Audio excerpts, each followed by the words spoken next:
একটা প্রবাদ আছে, উত্তম নিশ্চিন্তে চলে অধমের সাথে, আর তিনি অধম যিনি চলেন তফাতে। এই প্রবাদটা কিন্তু যখন আমরা হাই স্কুলে পড়তাম তখন স্যারেরা অনেক চেষ্টা করছে, মানে অনেক কিছু বুঝাইছে, আমাদের মাথায় আসতো না। হ্যাঁ, আমরা পড়তাম, মুখস্থ করতাম, বাংলা ব্যাকরণ পড়ে যেটা লেখা ছিল ওটাই মুখস্থ করে আমরা লিখতাম, মনে থাকতো না।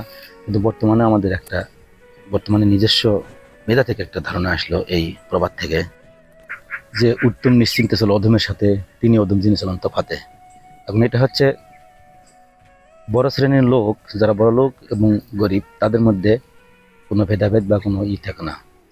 এমন কিছু শ্রেণীর লোক আছে যারা হচ্ছে আগে কিছু ছিল না, এক ছোট লোক ছিল, কিছু টাকা পয়সার মালিক হলে তারা নিজে তফাৎ চালাচ্ছে। এটা তফাৎ বলতে সমাজের কাউকে মানে না, মানুষকে মানার চেষ্টা করে না, নিজে মনে করে আমি টাকা ইনকাম করি, টাকা আছে, আমি সব কিছু ক্ষমতা আমার হাতে আছে এইরকম। কিন্তু ওর চেয়ে বড় বড় টাকা পয়সাওয়ালা, কোটি কোটি টাকা পয়সাওয়ালা আছে, তারা কখনো ক্ষমতার ব্যবহার দেখার চেষ্টাও করে না, চিন্তাও করে না। কিন্তু যারা একটু ছোট থেকে বড় লোক হয়, একটু নতুন টাকার মালিক হয়, তারা হচ্ছে বেশি অহংকার দেখানো শুরু করে। এই জন্যই আমাদের ধ্যান ধারণাটা আসলো যে তুমি চিন্তা ছিল অধমের সাথে, তিনি অধম জেনেছেন তফাতে।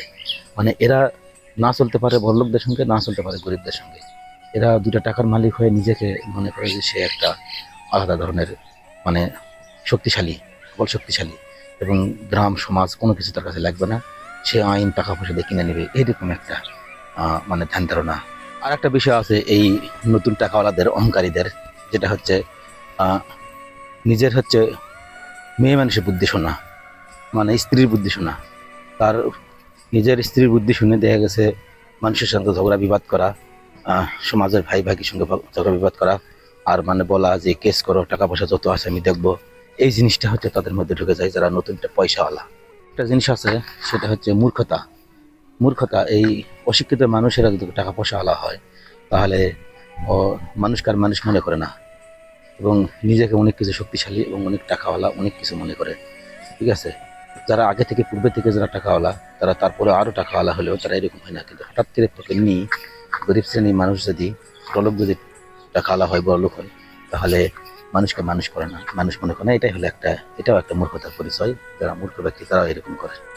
সবচেয়ে বড় কথা হচ্ছে, সর্বশেষ কথা হচ্ছে, টাকার ক্ষমতা যে বেশি থাকে না, এটা কিন্তু সবাই বুঝতে পারে না। কিন্তু বাংলাদেশের মানুষ এখন বুঝতেছে যে টাকা এবং ক্ষমতা, ক্ষমতা কোনোদিন টাকা দিয়ে ধরে রাখা যায় না। অনেক টাকাওয়ালা ব্যক্তি, কোটি কোটি টাকাওয়ালা ব্যক্তি কিন্তু তার ক্ষমতা ধরে রাখতে পারেনি। তো কেউ কোনোদিন ক্ষমতা চিরস্থায়ী রাখতে পারে না। এবং সবচেয়ে বড় কথা হচ্ছে, টাকা দিয়ে ক্ষমতা ধরে রাখা যায় না, যদি তার পতন হয়। এটা তো সর্বশেষ কথা। তো এই জন্য মাত্রা ছাড়া, লিমিট ছাড়া যদি আমরা বড় হতে চাই, বেশি অহংকার দেখাইতে চাই, তাহলে পতন একদিন নিশ্চিত হবে। সবাই ভালো থাকবেন, সুস্থ থাকবেন। আসসালামু আলাইকুম।